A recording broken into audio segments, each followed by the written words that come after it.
And we are live. Wow, Facebook, thank you so much for always causing troubles. Hello, hello, hello. Hello and welcome everyone to the Flawthentic Me Show, episode 13.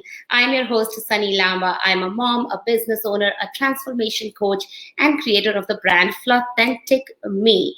I help people transform into their Flawthentic self so that they can overcome all that is holding them back and tap into their limitless potential.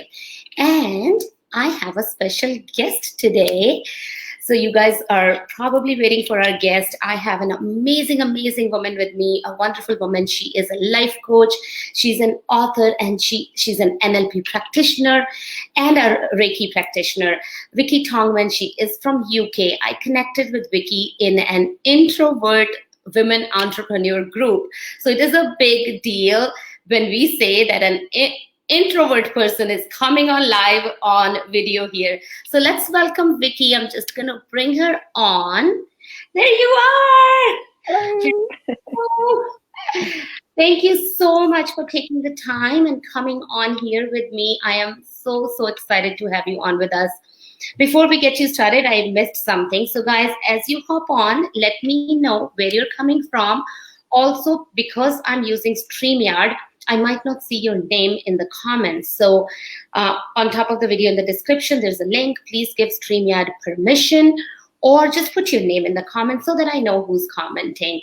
Welcome, Vicki. Thank you so much for being on the show. How are you today?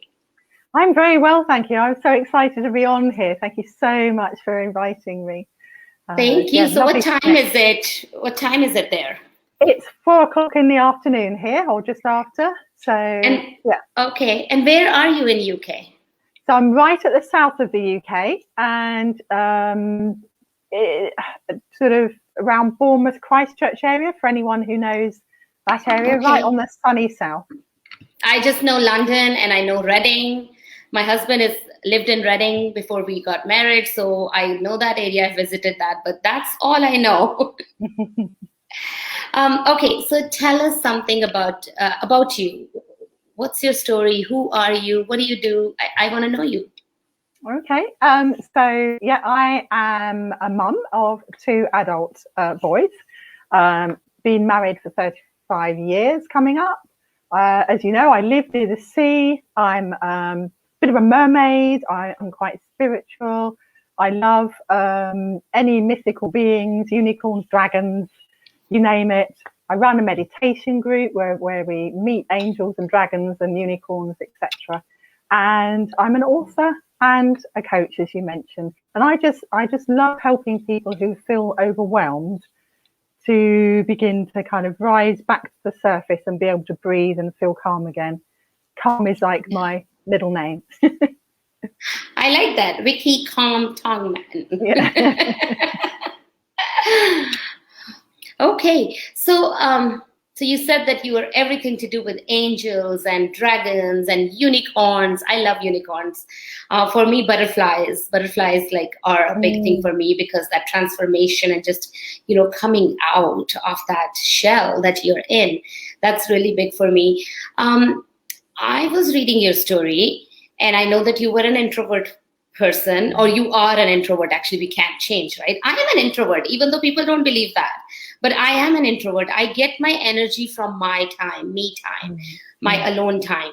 I'm actually very right in the kind of the middle, like I'm 60% introvert and 40 extrovert. So I can be like a party person, but then I need to retreat. Need my time. So you are an introvert. That's where we met, in an introvert women group. So how did that, being an introvert, affected you in your life, and where has that brought you today? Okay, so being an introvert, the way it affected me was that I always felt different from other people at school, for instance. And my favorite spot was at home with my headphones on, listening to 80s rock guitars and guitar music and even rock ballads. But I loved all the music. That was what made me happy. And I loved reading. I was a bookworm, and I wasn't actually that comfortable around people. to be fair.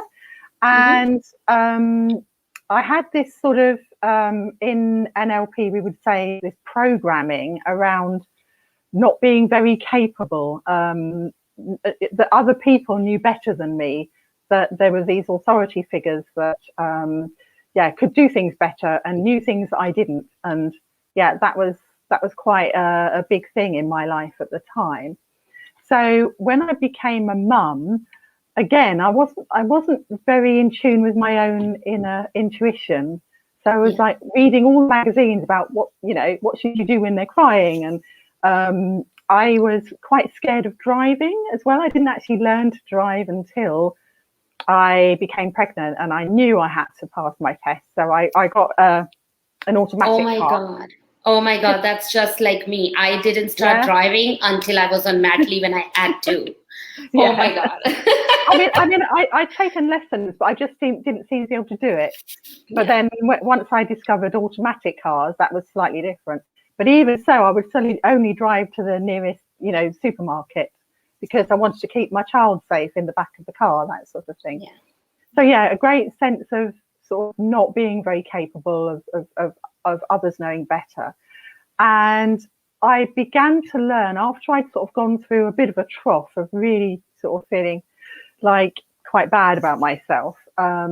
We'd moved to our location near Bournemouth, and I'd taken on part-time work, helping people on low incomes by helping to create a not-for-profit bank. And we wanted to get the message out to people as to why this not-for-profit bank would be better for them than, say, the doorstep lender or, loan sharks and things like that. And I was due to be going to a meeting that was all about how to teach people financial education. And it was several miles away from me, about 2.5 hours drive normally. And so for the first time, I took my sat nav and I got in the car and I drove to Taunton from, through Dorset to Taunton. Well, that was my aim, except that it decided to snow. It dumped a load of snow on me halfway there. And, bearing in mind my fears around driving, etc., this snowstorm was coming at me and back towards the way I'd come from. So think in terms of metaphors and life stories and so on. So I'm driving along knowing that even if I turned back, I would be still in that snowstorm that I was driving through. Yeah. And roads were closed in front of me. My main route to Taunton was closed because it's like on a hill and so on. Yeah. So I ended up down this tiny little country lane in, I don't know, that much snow. Never driven in snow before. Yeah. Creeping forward, every sort of 10, 15 minutes, creeping forward just a few inches with a postal van directly in front of me. Every time he tried to move forward, he skidded and slid because he had this really heavy load in the background. Oh no. I was absolutely terrified. It was like, you've heard of fight, flight or freeze. I was like frozen, not by the snow, but just like, oh my God, what do I do? If I turn back, I've got just as bad a situation as if I carry on forward. And I was getting these things on the radio saying, oh, such and such a road is closed and such a road is closed. And I had no idea what those roads were and whether it was on my route. So in the end, I thought, well, all I can do, bearing in mind that, we weren't going anywhere, was I could ring up the venue that I was going to for this training and let them know I'd be late. And I rang them up and I said, I'm so sorry, I'm stuck in this snow at the moment. And the guy said, snow? What snow?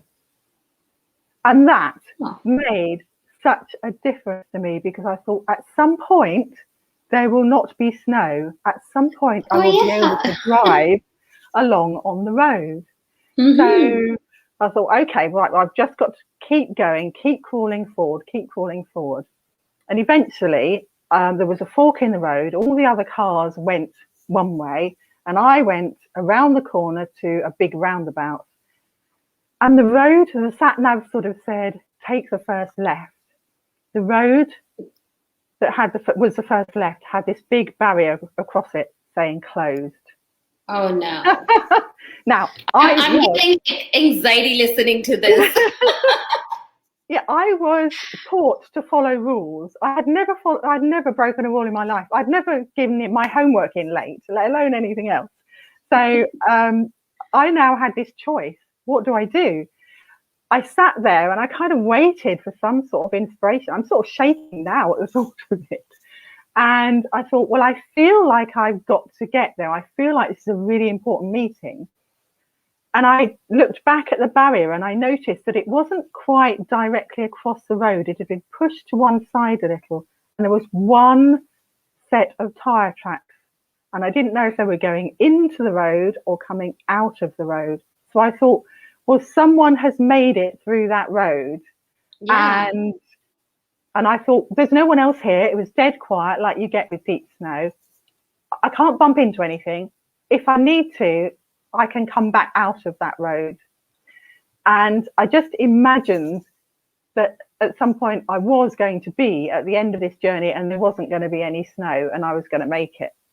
And I literally thought at the time, if I can do this and if everything works out, then I can do anything, really. Because if I can imagine that, if life was like that generally, you know, you can't turn back, which is how life is really, isn't it? You can't turn back.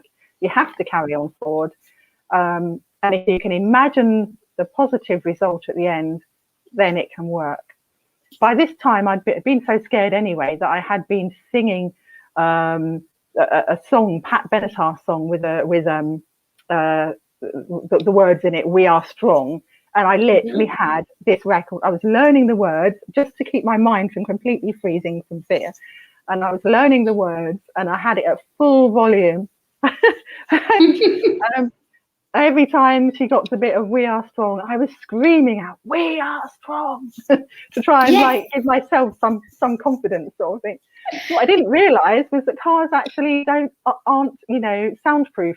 So the poor cars in front and behind of me I probably had to listen to that 15 or 20 times while they were waiting in the traffic to get down the road.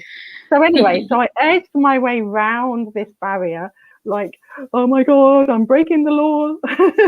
And I drove slowly along the road, and very gradually the snow began to get thinner and gradually it got slushy. And finally I was able to drive safely to the venue and to arrive. And I think I was about 7 hours late. Wow.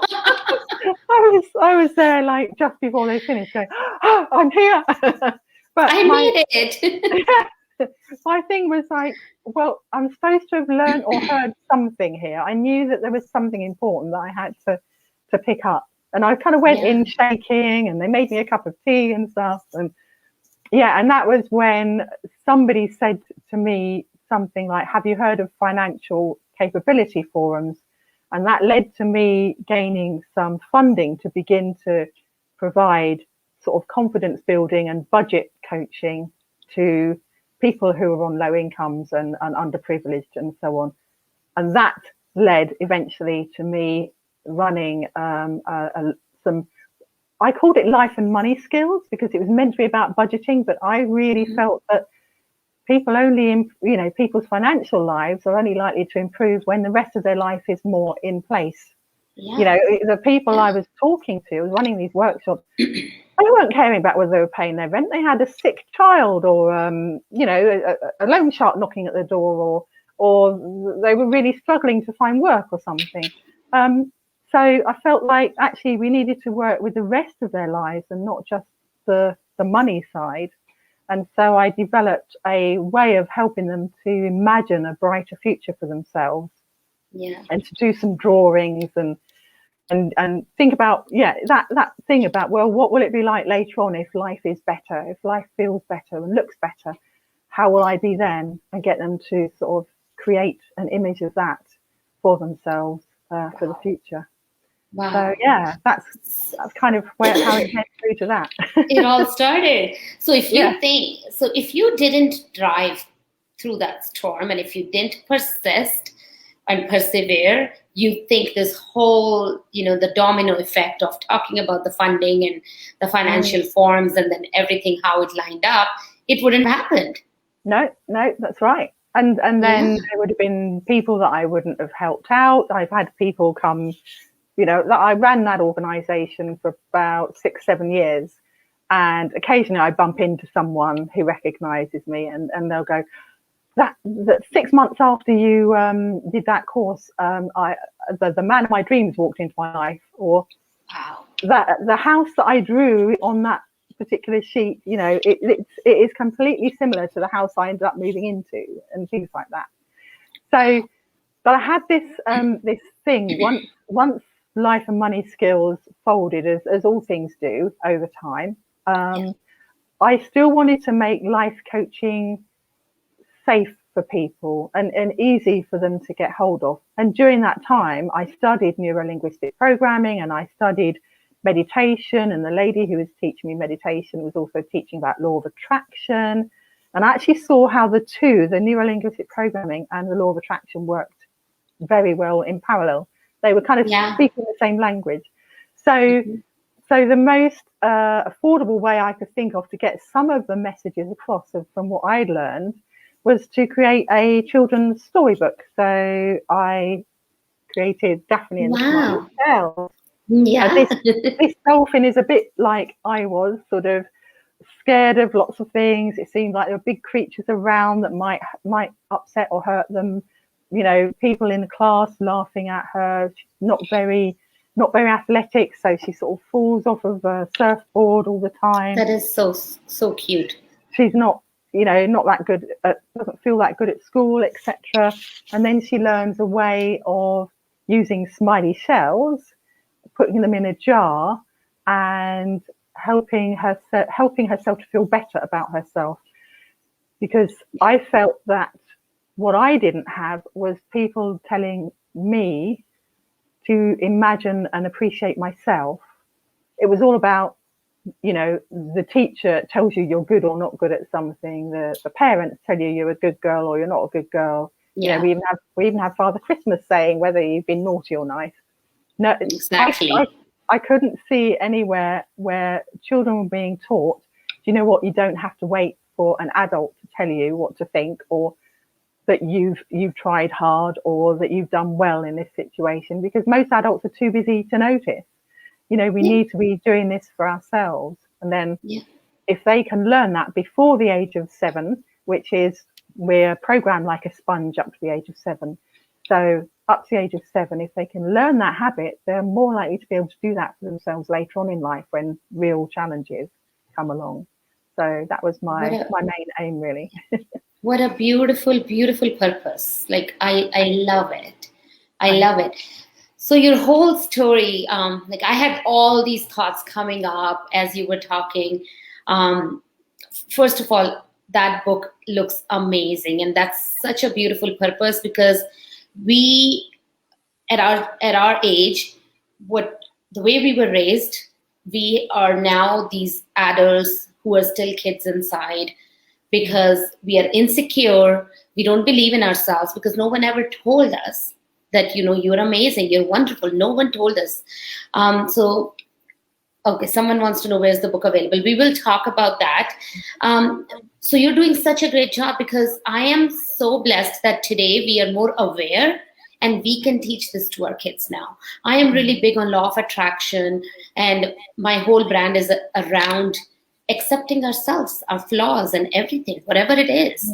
And I mean, seriously, there are no flaws. We are all unique, amazing, wonderful diamonds. But the perceived flaws that we think are flaws, right? We need to accept them and just move forward. And that's such an wonderful message that you are also sharing. The same thing and we can teach our kids now. There's so many amazing books. So where can we get the book? So the book is available on Amazon UK or on my website, which is myname.com. So vickitongeman.com. Okay, and I will share that in the comments. Yeah. Okay, and do you ship across the world, or? Yes, I believe there's something in my shop that will calculate the postage. Someone else set it up for me. Yeah. So. Okay, well, that's good to know. I will share your website in the comments after we are done. So I want to go back to, and I don't know this story, so I want to keep going back to it somehow because I can relate to it. So 2 years, just like you, I didn't drive. I learned to drive. I got my license, but I wouldn't drive because as soon as I got my license, I think 2 months into it, I had an accident. And I stopped driving. No one got hurt. It was not a big accident, but I got scared. And my grandma was in the car with me, so it really shook me. So I stopped driving. And then I didn't start driving until, my son was born and I was on maternity leave. And now my husband went to work and I was stuck in the house. So I had to drive. Anyways, long story short, 2 years ago, I moved to Costa Rica and I had to drive there.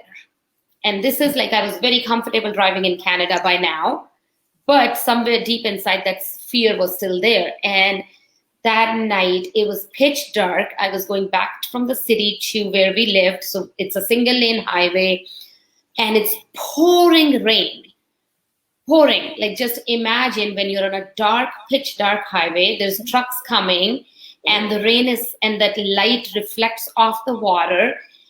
And I still remember it was a 1.5 hour drive and I was like sitting like that. I still remember when I got to the driveway home and I did this and my knuckles hurt because I was so tensed the whole time. My neck, my shoulders were hurting, my knuckles were hurting. So I so much relate to your story, so much. But I love that how, the perception changed. I don't know if that's what you were getting at, that when someone told you that, oh, there's no snow here, what's snow? And suddenly you had like that change in perception that, okay, I can get through this and there's light at the end of the tunnel. Yeah, absolutely. Right? So, yeah, what a beautiful, beautiful story. After this all was done, everything happened. Next day, you did your drive and all. Did it like come to you like when you sat down and you like, okay, what just happened? Like, how did you feel? Yeah, because I did a sort of debrief with a couple of colleagues, and I at the time we were a bit worried about the future of the organisation. Anything that helps people who are struggling, it tends to struggle itself as well. And I said to them, do you know what? I think if I can do that, then we can do anything. And yeah, there is this.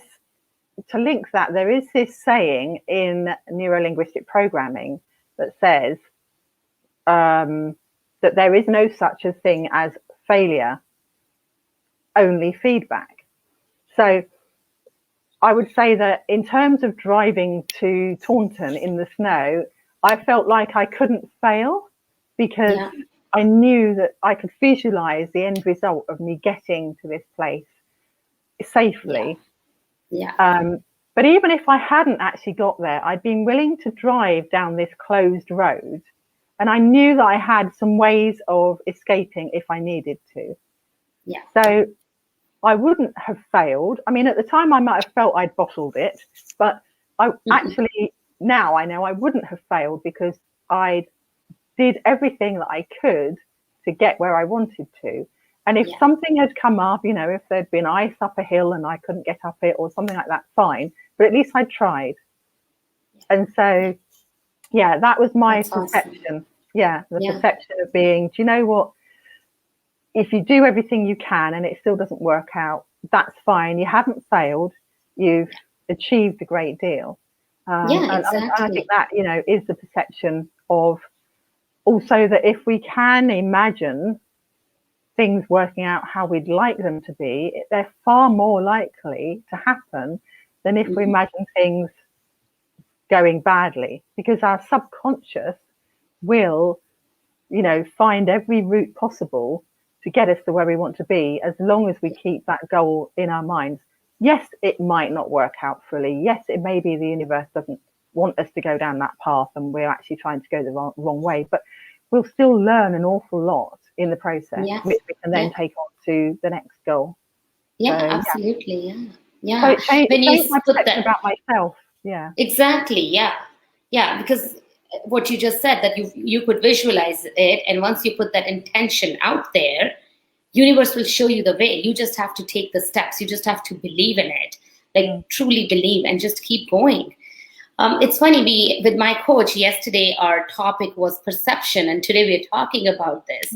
And something she said that we all have this deep-rooted subconscious patterns, which always right away take us to that negative place, that, oh my God, this can go wrong, that can go wrong, right? It takes us to that negative place. But it's up to us to make a conscious decision to go through it and think in a positive way. Just look at the positive outcome. And that's exactly what you did that day. Yeah. I'm so grateful that I got to hear your story. I know you told me, like, I read about it, but just hearing it from you, what were you feeling? What was going on? That's so amazing. So the name of the show is Flawthentic. So I have a question for you. I believe that we all think we have some flaws in us, right? And we see them, while others see our true radiating light. They see the light in us, but we only see the flaws in ourselves. And in the beginning, you said that you were introvert and you used to think, oh, I'm not good enough. I can't do this. I can't do that. What flaws, or the perceived flaws, have you overcome in your journey? And how has it changed you? So I guess the major perceived flaw is the struggle with being seen and heard. So, that was another part of my upbringing was, children should be well behaved, little girls, little ladies, etc. Yeah.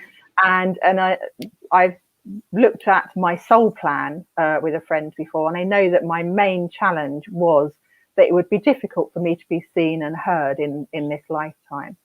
So I think that we used to be called shy, us introverts used to be called shy. So you could say that my flaw was, one of them was being shy. And yeah, so I'm, with the help of lots of lovely earth angels that I've met, on my way, I've had lots of help with beginning to feel more comfortable with speaking in public. And one of my other flaws is being very airy-fairy, very up there sort of thing. So head in the clouds, imagination, that sort of thing. Now, I used to really feel like that was a flaw of mine because the people around me were all very down to earth and grounded and engineers and, all kinds of things. So you thought I was just, fluffy and I don't know, that sort of thing. So, but since I worked with an astrologer and she explained where the planets were set when I was born, that actually these are gifts that I'm bringing to the world, the fluffiness, my moon is in Aries, that makes me spontaneous and childlike at times, and I like to bring that into my training and my coaching.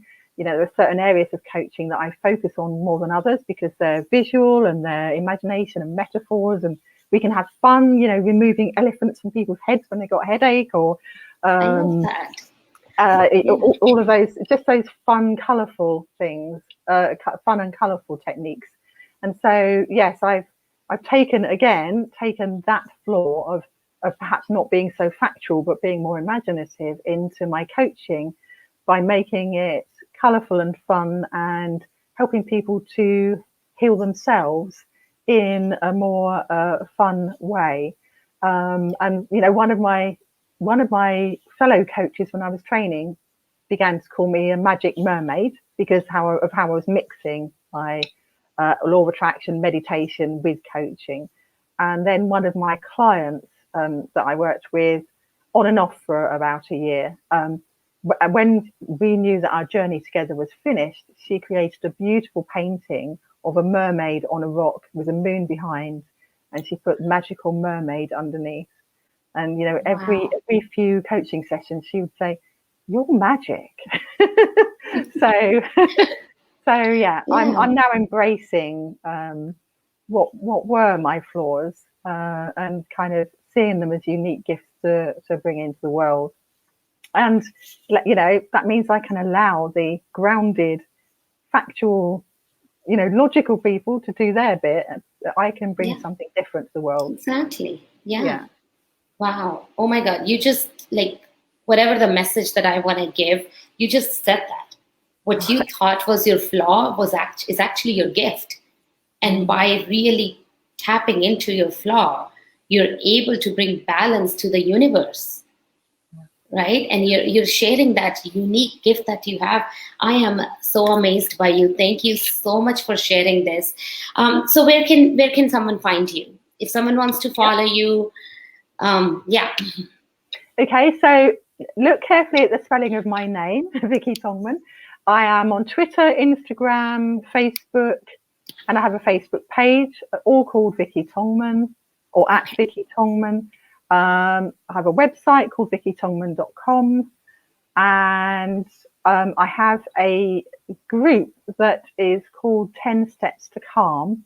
That's the other thing. People tell me that I'm very calm, so which I think I will rejuvenate. I haven't been working with it for a while, but if people want to join, then yeah, feel free to do so. And I'm on WhatsApp. So yeah, pretty much everywhere. Everywhere. That's amazing. Yeah. Yes, that's awesome. So I have tagged Vicki in the description of this post, this live video. So if you click on that, it will take you to her Facebook page. I will put the website in the comments after we finished. And just, look up her last name, the spelling, find her on Instagram. She is on Instagram. I have her on my Instagram. So just find her. And I am so, so thankful to you. Thank you so much for taking the time and being here and sharing your wisdom and sharing your story. I really, truly believe that by sharing these stories, we can help others get to know them and tap into their power. And that's what you've done today. You've probably, changed at least one life today. And that's what it is. If we can change one life, that's what it is all about. Thank you so much. You're welcome. And thank you for sharing as well. Thank you so much. Alrighty, guys. So this is it for today. Thank you everyone who hopped on. If you think that you found value, hit that share button. Please share it with anyone you think needs to hear this and can benefit from this. Follow me on my YouTube. All my interviews and videos are on my YouTube channel. The link is in the bio. And follow me on Instagram. I will see you guys next Wednesday.